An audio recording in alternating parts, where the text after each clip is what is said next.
Hello, this is Richard from Boat Shed Cows.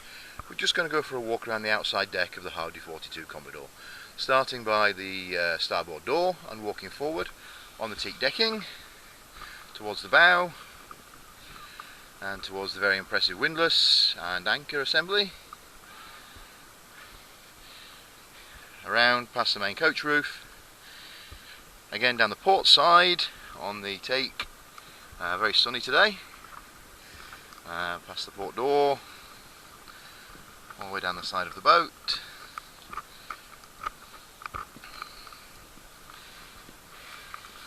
We'll walk right around the stern, and over here we have the hydraulic rear platform, a nice upgrade feature. Past the baskets for the fenders. Walking back up the starboard side, we'll wander up now onto the poop deck, as they call it, with seating. Again, all teak, tables, and then up onto the fly bridge. The seating's away for the winter, but it's nice all-round seating.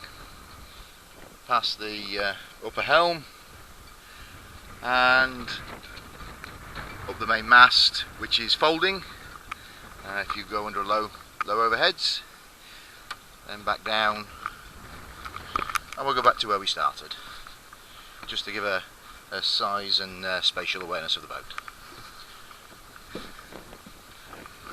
Okay, thank you for watching.